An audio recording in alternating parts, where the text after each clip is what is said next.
Hi, my name is Limor Fried, and I'm an engineer here at Adafruit Industries. And this is where I do engineering and design, and I design circuits for fashion and music and technology.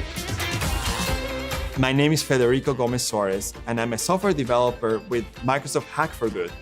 And I look into using technology to help us solve some of the big social problems of our times. You may have heard that computers work on ones and zeros. Or you may have seen scary looking visuals like this. But almost nobody today actually deals directly with these ones and zeros. But ones and zeros do play a big role in how computers work on the inside. Inside a computer are electric wires and circuits that carry all the information in a computer. How do you store or represent information using electricity? Well, if you have a single wire with electricity flowing through it, the signal can either be on or off. That's not a lot of choices, but it's a really important start. With one wire, we can represent a yes or a no, true or false, a 1 or a 0, or anything else with only two options. This on-off state of a single wire is called a bit, and it's the smallest piece of information a computer can store.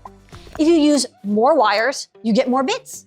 More ones and zeros, with more bits, you can represent more complex information. But to understand that, we need to learn about something called the binary number system. In the decimal number system, we have 10 digits from 0 to 9, and that's how we've all learned to count. In the binary number system, we only have 2 digits, 0 and 1. With these 2 digits, we can count up to any number. Here's how this works. In the decimal number system we're all used to, each position in a number has a different value. There's the 1 position, the 10 position, the 100 position, and so on. For example, a 9 in the 100 position is a 900. In binary, each position also carries a value, but instead of multiplying by 10 each time, we multiply by 2. So there's the 1's position, the 2's position, the 4's position, the 8's position, and so on. For example, the number 9 in binary is 1, 0, 0, 1. To calculate the value, we add 1 times 8 plus 0 times 4 plus 0 times 2 plus 1 times 1. Almost nobody does this math because computers do it for us. What's important is that any number can be represented with only ones and zeros, or by a bunch of wires that are on or off. The more wires you use, the larger the numbers you can store. With 8 wires, you can store numbers between 0 and 255. That's 8 ones. With just 32 wires, you can store all the way from 0 to over 4 billion. Using the binary number system, you can represent any number you like. But what about other types of information, like text, images, or sound? It turns out that all these things can also be represented with numbers.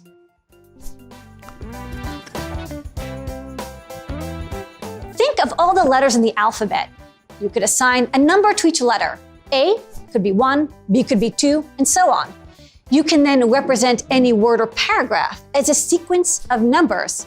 And as we saw, these numbers can be stored as on or off electrical signals. Every word you see on every web page or your phone is represented using a system like this.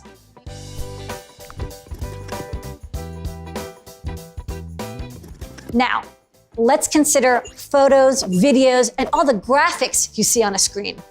All of these images are made out of teeny dots called pixels, and each pixel has a color.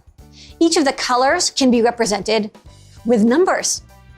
When you consider that a typical image has millions of these pixels, and a typical video shows 30 images per second, now we're talking about a lot of data here.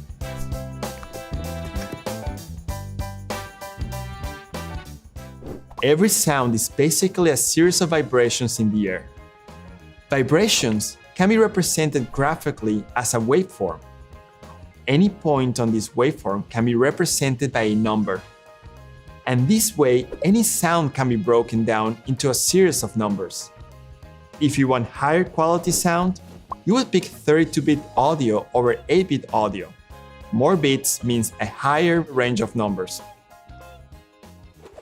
When you use a computer to write code or make your own app, you're not dealing directly with these ones and zeros, but you will be dealing with images or sound or video. So if you want to understand how computers work on the inside, it all comes down to these simple ones and zeros and the electrical signals in the circuits behind them.